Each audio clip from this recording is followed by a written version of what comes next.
하나님 말씀 같이 보겠습니다. 디모데 후서 4장 2절입니다. 한 목소리로 읽겠습니다. 시작. 너는 말씀을 전파하라. 때를 얻든지 못 얻든지 항상 힘쓰라. 범사의 오래 참음과 가르침으로 경책하며 경계하며 권하라. 아멘. 여러분 반갑습니다.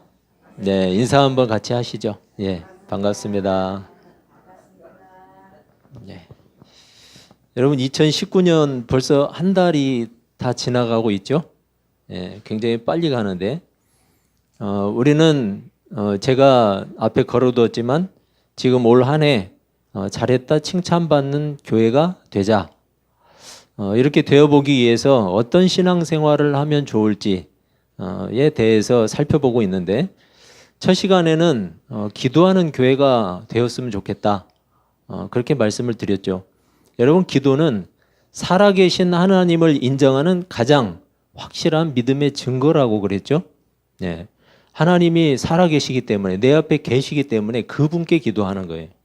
그래서 기도하는 것은 하나님께 믿음을 보이는 가장 확실한 태도다. 그렇게 이야기를 했어요.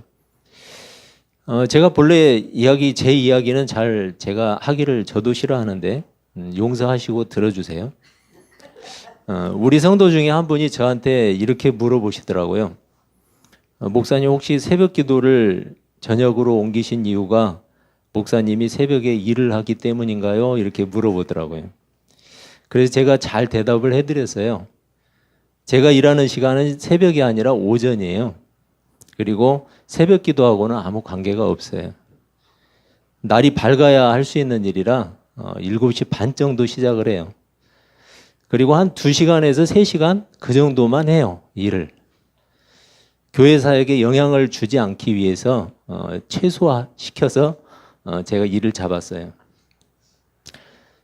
제가 또 주일 전도를 하자고 하니까 어떤 분은 목사님이 평소에 일을 하니까 혹시 주일날 전도를 하는가 이렇게 생각을 하시는 분도 있는 것 같아요. 평소에 못하니까. 그렇지는 않아요. 평소에도 신방도 하고 전도도 하고 그리고 가정 예배도 드려요. 찾아가서. 그러니까 혹시 그런 염려가 되시면 그냥 기도해 주세요. 재정을 위해서 기도해 주시면 좋겠습니다. 여러분 거의 대부분 직장 생활을 하시잖아요. 그리고 일을 하시니까 새벽에 일어나는 게 참 피곤해요. 힘들고. 그러다 보니까 새벽 기도는 열심히 다니는데 정작 기도 생활은 실패하는 경우가 많아요. 새벽 기도는 열심히 다녀요. 다니는데 다니기만 해요. 그리고 기도 생활은 실패하는 분들이 많은 것을 제가 봤어요. 그래서 저는 우리 교회에 맞는 기도 생활을 했으면 좋겠다. 그렇게 생각을 해서 졸지 말고 열심히 기도하자는 뜻에서 저녁으로 옮겼고 그래서 매일 저녁 기도를 하고 있는 거예요. 그러니까 여러분이 혹시 오해를 하시지 마시고 새벽 기도회를 하는 목적, 여러분 기도 생활이 새벽 기도하는 목적 아니에요? 그냥 그 시간 열어둔다고 그래서 그걸 통해서 복이 들어오거나 뭐 그런 거 아니잖아요. 어떤 분들은 새벽재단이라고 부르기도 하더라고요. 새벽재단.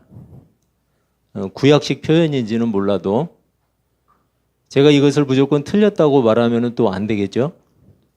하지만 위험한 표현인 것은 분명해요. 위험해요. 새벽재단. 여러분 우리나라는 유교적인 색채가 강하죠.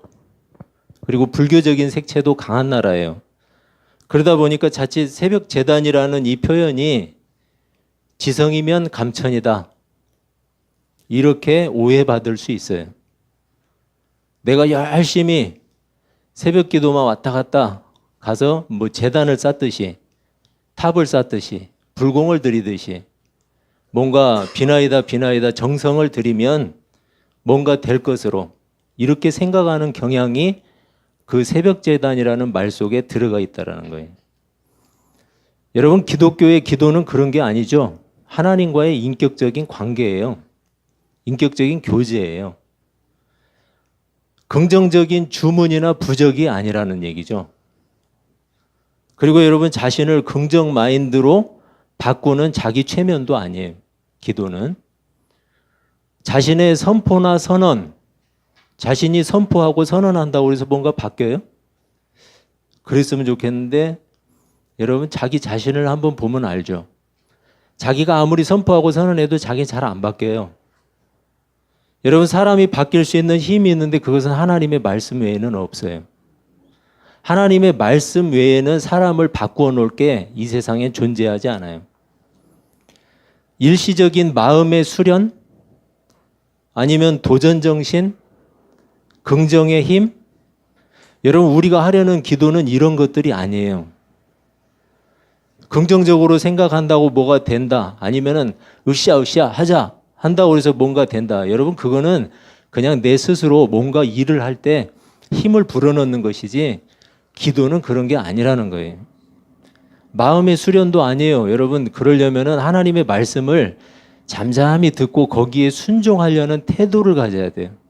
그래야만 내 마음이 하나님을 따르고자 하는 마음이 생기지, 기도 시간을 통해서 잠잠하게 명상한다고 그래서 내 마음이 다스려지고 내 인격이 다스려지는 게 아니에요. 여러분 비록 영으로 계셔서 내 눈에는 보이지는 않지만 나를 구원하신 하나님께 내 삶을 진실하게 의뢰하는 거예요. 왜? 내 삶의 주인이시니까. 여러분 내 삶의 주인에게 내 삶을 의뢰해야죠. 내 삶의 주인이 아닌 분한테 의뢰할 수는 없잖아요. 하나님 제가 어떻게 살면 좋겠습니까? 의뢰하는 거죠. 하나님을 열심히 따를 수 있도록 은혜를 공급해 주십시오. 하나님 제가 살아가는데 삶의 필요도 있습니다. 삶의 필요도 공급해 주십시오. 하나님께 의뢰하는 거예요. 날마다 죄로 넘어집니다. 용서해 주십시오. 내 삶의 주인은 하나님인데 하나님 뜻대로 살지 못하고 내 뜻대로 살다가 또 넘어졌습니다. 용서해 주십시오. 의뢰하는 거죠. 내 자녀가 하나님을 알지 못합니다. 구원해 주십시오. 여러분 이게 기도예요. 영적으로 육적으로 아파하는 형제가 있습니다. 고쳐주십시오. 하나님께 의뢰하는 거죠. 그러다 보면 여러분 하나님과 관계가 깊어져요. 왜요? 하나님은 영이시기 때문에 우리를 만나주세요. 그래야 하나님의 뜻대로 살아보고자 하는 마음도 생겨요. 실천하는 사람이 되는 힘도 어디에서 생기느냐? 하나님과의 관계로부터 생겨요. 여러분 하나님과 관계가 진실하게 이루어지지 않는데 실천하고자 하는 사람은 없어요. 하나님과 관계가 깊어져야 그래야 실천하고자 하는 마음도 내 마음 가운데 생겨나는 거예요. 어떤 사람이 이렇게 말해요. 하나님의 도우심 없이도 아무런 문제 없이 살 수 있는 사람이라면 그는 기도하지 않아도 된다. 무서운 얘기예요. 우리 교회가 열심히 기도하는 교회가 되기를 축복합니다. 그래서 하나님과의 관계가 깊어지고 하나님의 뜻을 따라 사는 일에 더욱더 힘쓰는 그런 실천하는 교회도 되기를 축복합니다. 요즘 신자들은 영광스러운 예수, 복주는 예수만 믿고 싶어 하는 경향이 있어요. 수치를 당하신 예수, 고난당하신 예수, 낮아지신 예수님께는 별로 관심을 두지 않아요. 왜냐하면 결과만을 중요하게 생각하기 때문이에요. 결과만 중요하게 생각해요. 예수 믿고 천국 가는 것, 예수 믿고 복 받는 것. 그래서 예수를 믿는다는 것이 무엇이고 어떻게 해서 우리가 예수 믿는 사람이 되었는지, 예수 믿는 사람들이 어떻게 살아야 하는지, 무엇을 위해서 살아야 하는지 이런 것들에 대해서는 별로 관심이 없다는 얘기예요. 오로지 결과만 중요하게 생각하기 때문에. 예수 믿은 결과 나에게 얻어진 것은, 또 얻어지는 것은 과연 무엇인가? 예수 믿은 나에게 어떤 유익한 일들이 발생되고 있는가? 예수를 믿으면 내 미래는 어떻게 보장되는가? 여러분 이것에만 관심이 많아요. 혹시 이것과 유사한 생각을 하시는 분들이 있다면 그분은 죄송하지만 아직 복음을 잘 모르는 것이고 성경이 가르치는 하나님을 잘 모르는 거예요. 성경은 내가 어머니 뱃속에 잉태되었던 그 순간부터 죄인이라고 가르치고 있어요. 성경은. 아주 비관적으로 표현하자면 우리는 어떤 존재냐? 태어나는 그 순간부터 죽음과 죄의 심판을 향해서 달려가는 대단히 불행한 처지에 놓여 있는 인생들이라는 거예요. 예수를 믿는다는 것은 그 저주스러운 자리에서 구원을 받았다는 뜻이에요. 여러분, 우리는 구원을 받았다고 말하면 너무나 자연스럽게 이 구원을 당연한 것으로 여겨요. 죽음과 심판의 자리에 있던 우리, 여러분, 그 저주의 자리를 벗어나기 위해서 내가 할 수 있는 일은 아무것도 없었어요. 지금도 아무것도 없어요. 그 자리에서 벗어나기 위한 능력이 나에게는, 아니, 자격이 없어요. 자격이. 그런데 우리는 그 저주의 자리에서 구원을 받았어요. 우리의 능력과는 아무 관계없이 100% 하나님의 은혜예요. 그래서 에베소서 2장 8절 9절은 이렇게 말씀하죠. 너희는 그 은혜에 의하여 믿음으로 말미암아 구원을 받았으니 이것은 너희에게서 난 것이 아니요 하나님의 선물이라. 행위에서 난 것이 아니니 이는 누구든지 자랑하지 못하게 함이라. 분명히 성경이 우리에게 가르치고 있어요. 너희가 그 저주의 자리에서 벗어나기 위해서 할 수 있는 일은 아무것도 없다. 다 하나님의 은혜다. 예수 그리스도의 십자가를 통해서 구원받은 우리는 이미 차고 넘칠 만큼 은혜를 받은 사람들이에요. 여러분, 예수 믿는다는 것을 마치 뭔가 자신이 원하는 것이라면 언제든지 얼마든지 요구할 수 있는 권리 정도로 생각한다면 여러분, 이것은 대단한 착각이에요. 우린 그럴 자격이 없다니까요. 오히려 우리는 아무것도 요구할 자격이 없는 사람들이에요. 우리의 요구대로 따라야 할 의무가 하나님께 있는 것도 아니에요. 하나님은 그럴 의무가 없어요. 지금 당장 우리의 구원을 취소하신다고 해도 우리는 아무 할 말이 없어요. 물론 그런 하나님은 아니세요. 그렇지만 지금 당장 우리 구원을 취소하신다고 해도 우리는 따질 아무 자격이 없어요. 왜요? 죄인이니까. 그래서 하나님께서 예수 그리스도를 통해서 그리고 십자가에서 이루어 주신 그 구원은 언제나 우리에게 은혜요, 감사요, 기쁨이에요. 언제나 동일하게 내 기분과 상관없이. 다 그런 것은 아니지만 일부 못된 자녀들이 있어요. 부모가 기력이 있고 재산이 있을 때는 열심히 잘 모시고 공경하다가 자식들에게 재산을 다 나누어 주고 나면 태도가 변하는 그런 사람들이 있어요. 여러분, 그런 배은망덕한 사람은 되지 말아야 되겠죠? 이것도 다 그런 것은 아니지만 저는 일부 교회에서 그런 모습을 봤어요. 여러분 한번 들어보세요.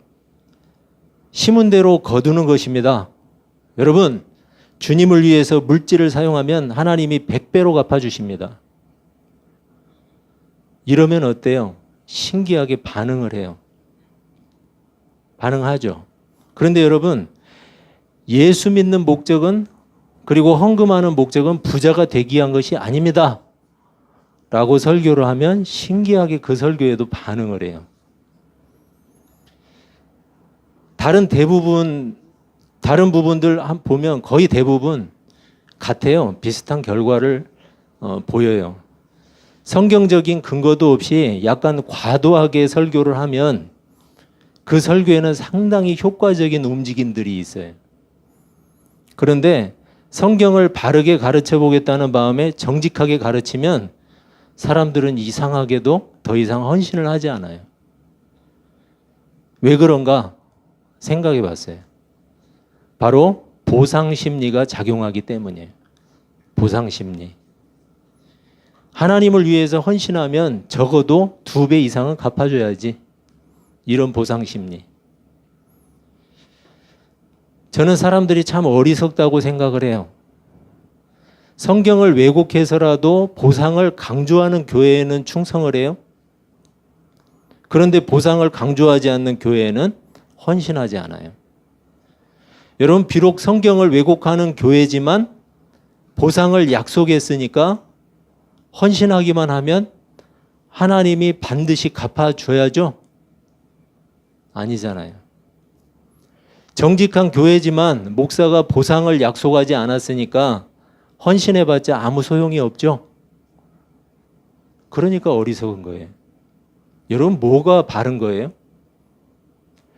여러분, 하나님 믿는 실력을 좀 키워야 돼요. 우리는 실력을 키워야 돼요. 아직도 하나님이 누구신지 어떤 분인지를 모르는 거예요. 하나님이 우리를 축복하시는 것은 그것하고는 별개예요. 하나님이 우리를 어떻게 축복하실지는 몰라요. 어떤 방식으로 어떤 사람에게 어떻게 어떤 때에 하실지 그건 몰라요. 다양해요. 다 달라요. 그래서 여러분, 그런 것들에 현혹이 되면 안 되는 거예요.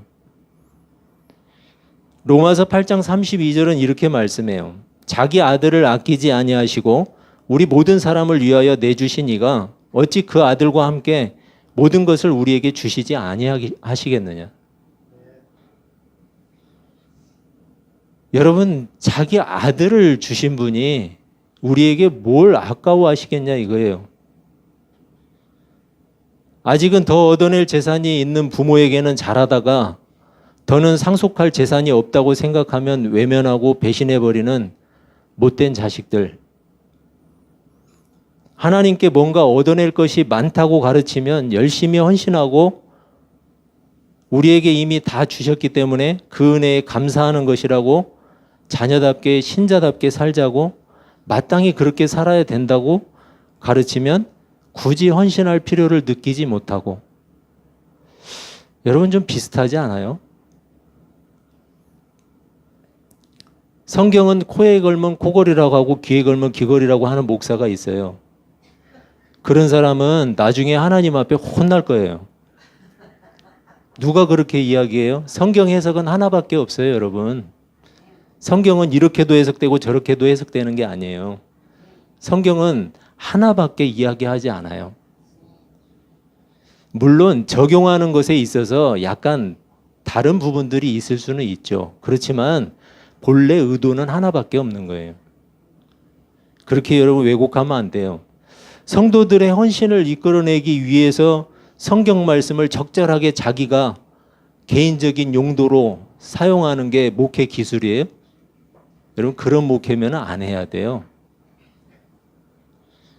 목회를 진짜 잘하는 게 뭘까요?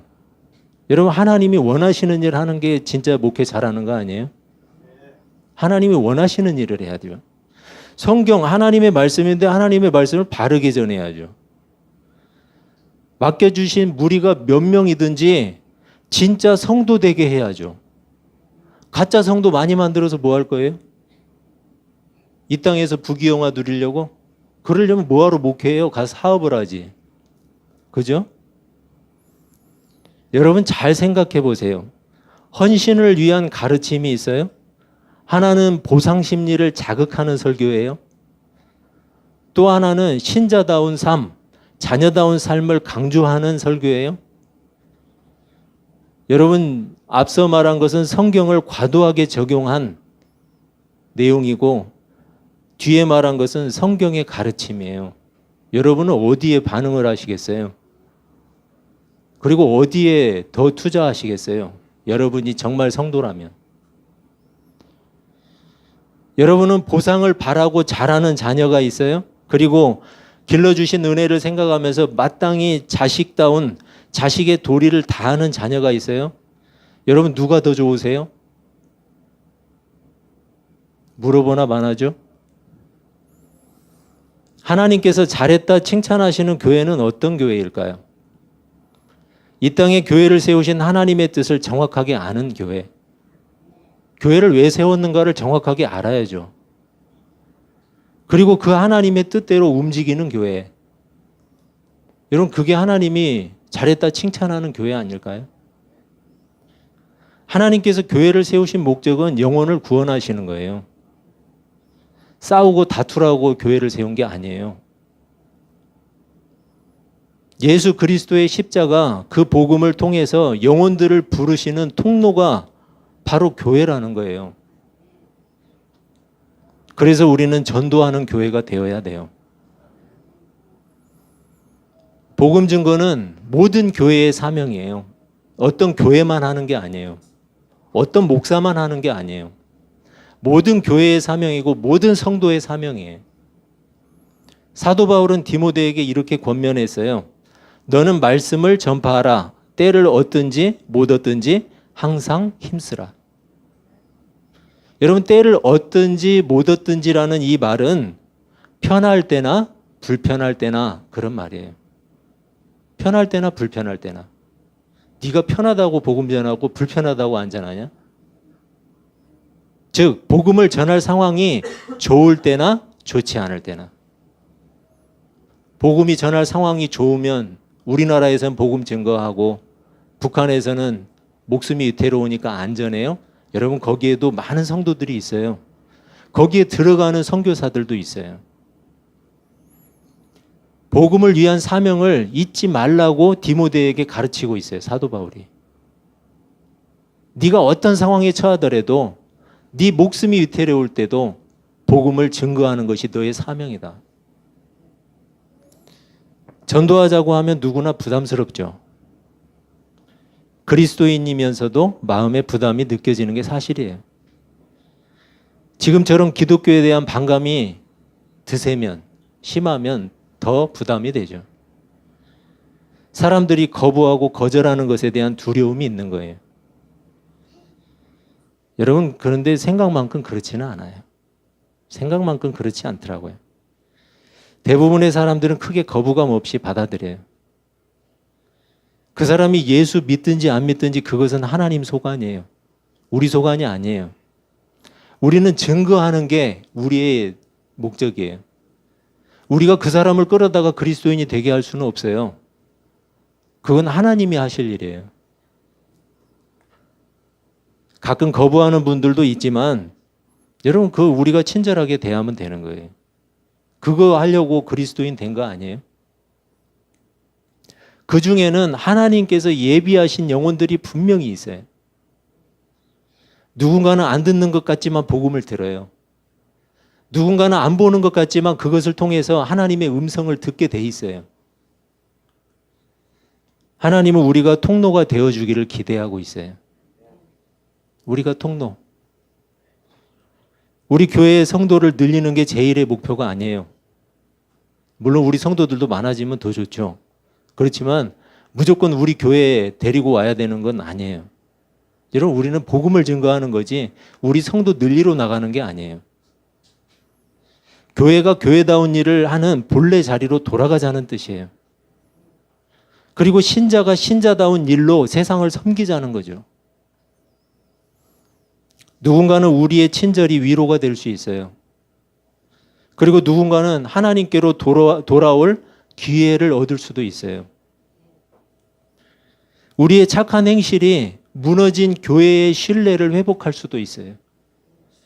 누군가 교회를 욕하고 비판하는 사람이 있다가 우리의 그 착한 행실을 통해서 누군가 마음을 고쳐먹을 수도 있어요.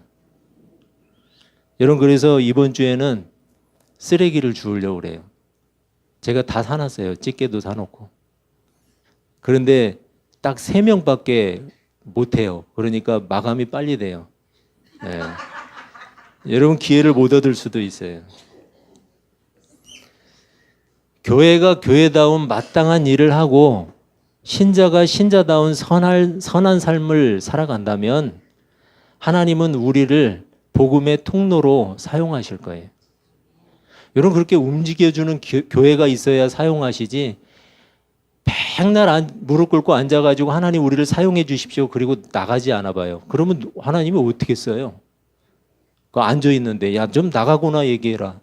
그럴 거 아니에요. 예, 가만히 앉아서 기도만 하고 우리를 부흥의 도구로 사용해 주십시오. 백날 부르짖어 봐야 여러분 한 걸음도 한 발짝도 안 나가면 복음의 통로 안 돼요. 여러분 그래야 하나님이 우리를 잘했다 칭찬하실 거 아니에요. 하나님이 교회에 주신 사명이 그건데. 여러분 우리 교회가 전도하는 교회, 그래서 하나님께 칭찬받는 교회 되기를 축원합니다. 또한 우리 모두가 신자다운 선한 삶을 통해서 하나님께 칭찬받는 그런 성도들이 다 되시기를 주님의 이름으로 축원합니다. 기도하겠습니다.